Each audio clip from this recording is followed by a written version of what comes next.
Welcome to Thinkin, a podcast series by Kautilya School of Public Policy.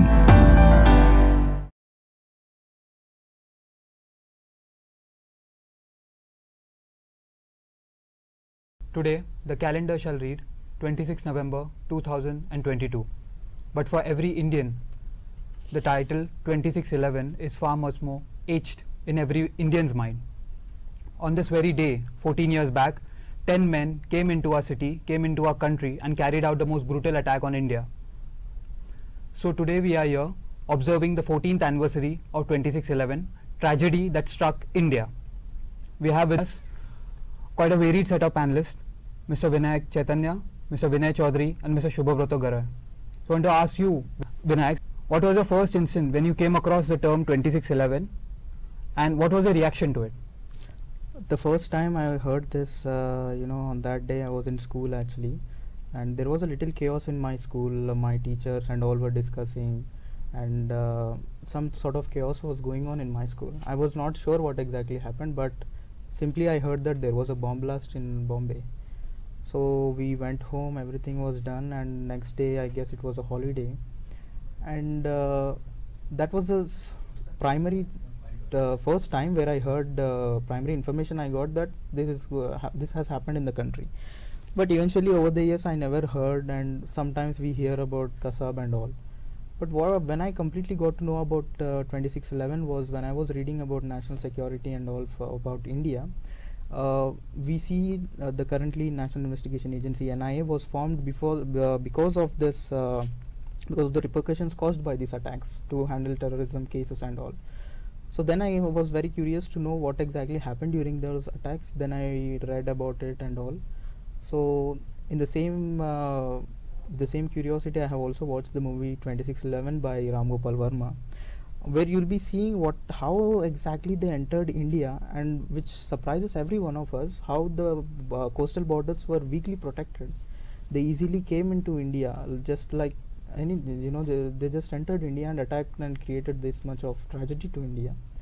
So this is something I got to know from the movie, and whenever there is a national security issue in India, this is something we have to always look into, and this is where it all starts, how the terrorism is and how India is reacting to it.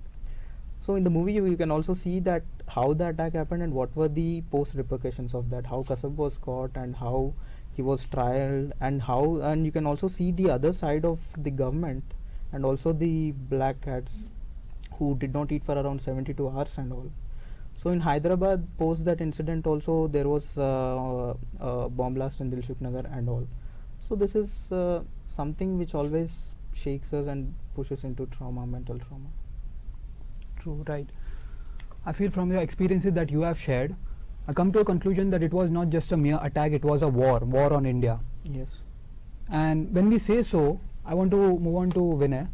We have often heard this statement that there is a strategy that India's enemy have of making India bleed through several cuts. What do you feel about it? What are your opinions about it? Thanks, Rishabh, for inviting me on this panel. So you quite rightly said, that we have an enemy on our western border, which if you see is many times smaller than us. So in order to compete with us since 1947, they have devised, in Zia's words, that we will bleed India by 1,000 cuts, because they cannot take on India head on. So they keep doing these things. In 70s I remember they invented strategies to to encourage secessionist tendencies in Punjab of that time, and we know what were the repercussions, and it is quite tragic that over the years we have not been able to come up with a comprehensive solution to their tactics, and we are always caught in a defensive mode. That was the case in 2611 as well, that we were caught off guard and 10 people came and they attacked our financial capital, which is quite rarely heard of anywhere in the world. True.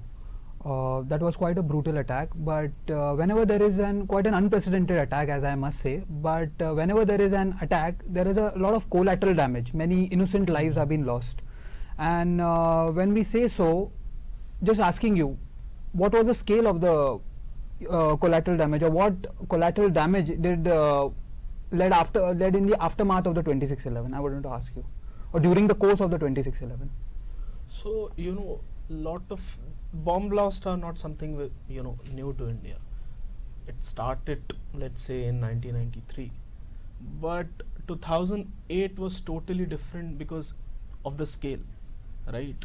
Our financial capital was attacked in a very big way, and 165 people were lost in that time, and it became quite a news, especially in India. And we see that it kind of led to a reimagining of our national security strategy, because it was certainly very traumatic when you have 10 people attacking your country in a random way, and spreading chaos, and it lasted for 3 days. It was not a spontaneous incident. They were in the city for around 2 to 3 days and killed a lot of people, and left a very psychological damage that India is not able to shield its citizens from this kind of terrorist organizations. So our enemies were successful in that way, in putting that trauma. And we see in terms of politics also what that led to: the continued polarization in the society, the traumatization of certain communities. So we have seen that, and it also led to tensions between the two communities in India, and it was certainly misused by certain parties also. That's also a reality that we have to face if we want a prosperous future for the country and a secured future for the country. So moving on to the media part, since I remember most of the panelists were merely quite young during the events when happened. So rather than understanding or having a holistic vision, our first exposure to 26/11 was basically media. And coming to media, we have with us Mr. Shuvabrata Garai, who has worked extensively in media. He went on to write for India's most leading newspaper as well. So Shubhu, I want to ask you, during the course of the entire attack, the media coverage that the attack got did raise a few eyebrows. Detailed reporting and videography of army operations, army mobilization, was it really necessary when the territorial and the national integrity of India is threatened? Thank you, Rishabh, for asking this question. So to answer your question, I would definitely like to raise some points. So as you pointed out, that was it very necessary to highlight what the army or NSG is doing in front of media or not? So here the question of the role of media comes. So but before that, I would like to highlight you that what was the role of media and the kind of media we are used to. So basically 3 type of media functions, as you know, that print media, which basically in the newspaper. So the role of print media had nothing to do with this, because generally the newspaper comes in the next morning. Now comes the part of social media and television media. So as you know, a lot of news broke what was happening in Mumbai, especially inside the Taj, broke in social media apps, especially in some apps like Twitter and Flickr. So in Twitter, there was incidences like people, hostages inside the Taj were tweeting live about it. Ki we are locked in this room, we are doing. The news, so there is one news that the terrorists were looking the identity of the people who are living in Taj from the residence book of the Taj. So this news first broke in Twitter. So remember, it was not media here, a common man who did this. So media might not have done a good job or something, but I think the public should also be aware of it.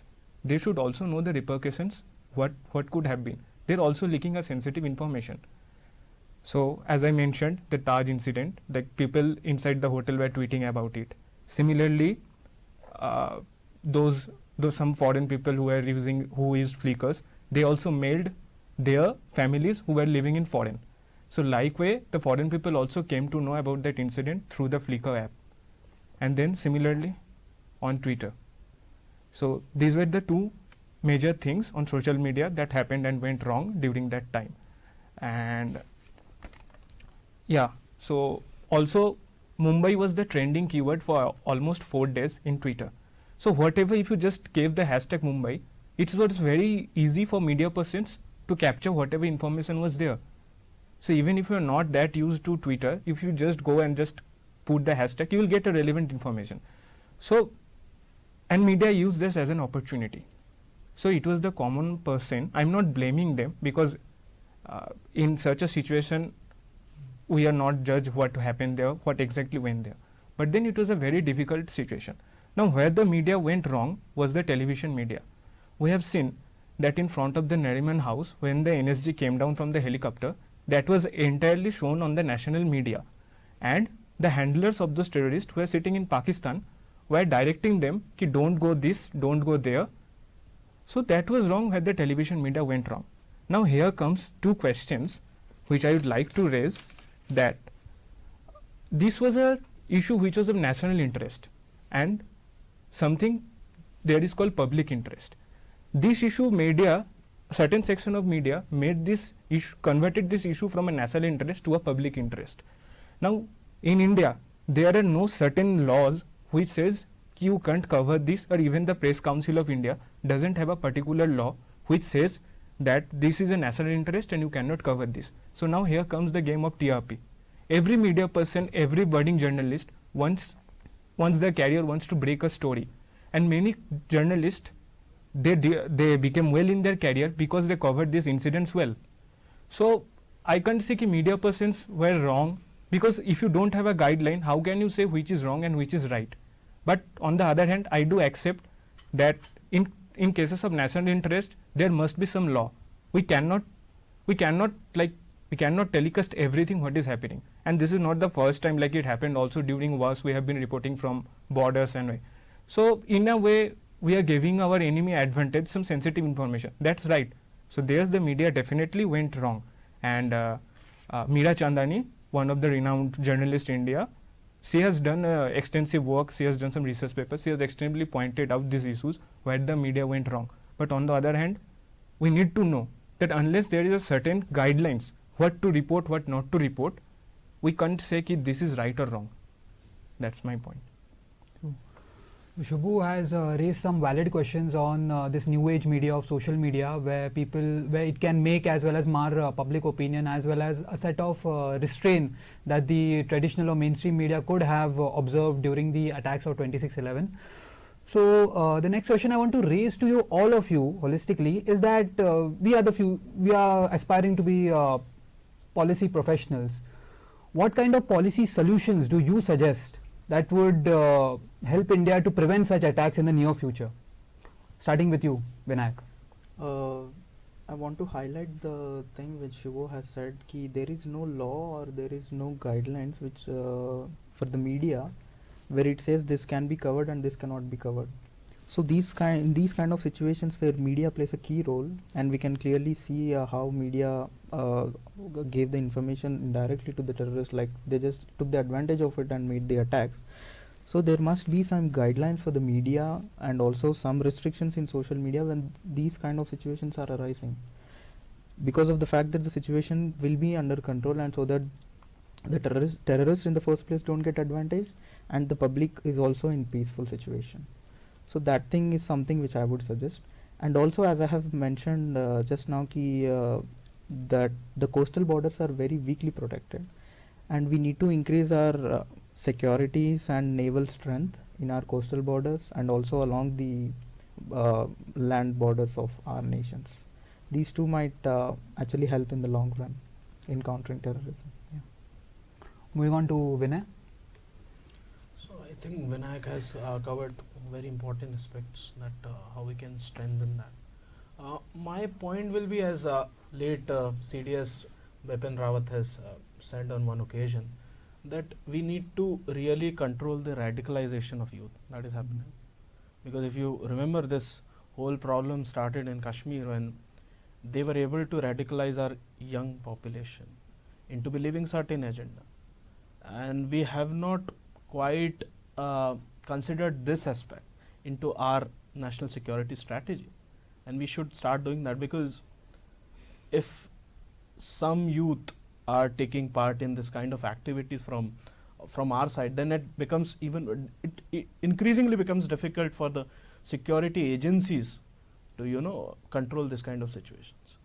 And I think on the military aspect, government has focused a lot on, especially on the western front, whether it's controlling the currency, the fake currency racket, whether it's about increasing the naval presence, strengthening Indian Navy's patrolling capacity in the Arabian Sea and the Indian Ocean region.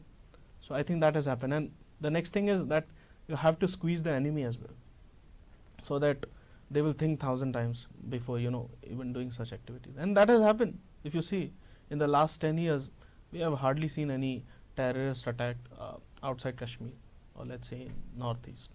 So certain policy solutions have been taken up by the government, and they had their impact. But we definitely need to do more, because the threats are changing. I mean, we have a huge base who is using internet, and it's happening worldwide. You are seeing that, and so it's becoming very difficult to track this activity. It has become very easy to manufacture bombs and transmit information from one side to another. So we need to figure out these things also in our security strategy, I feel. Moving on to Shubhu. Yeah, so this, I mean, two of my friends have already spoken on the thing. So what I would like to mention that there should be certain rules relating to crisis coverage. So during a crisis, what can you cover and what can you not cover? Reporting something is not wrong, but then you must also keep in mind that if you report these things, there might be some repercussions of this. Actually, you are sending a message to your countrymen, or like that information is getting or being used by someone else. So I would like to highlight that there must be some guidelines, some framework related to crisis coverage.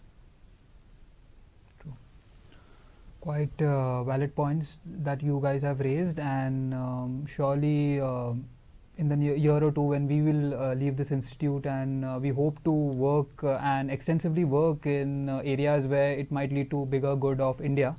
So before signing off, I would like to pay all my respect to all the souls which were lost during the events of 26/11, and thanking from my heart our brave hearts who constantly defend us, the Indian Armed Forces, India's Special Forces, Mumbai Police, the Fire Brigade, and others as well, who in and out always keeps us protected.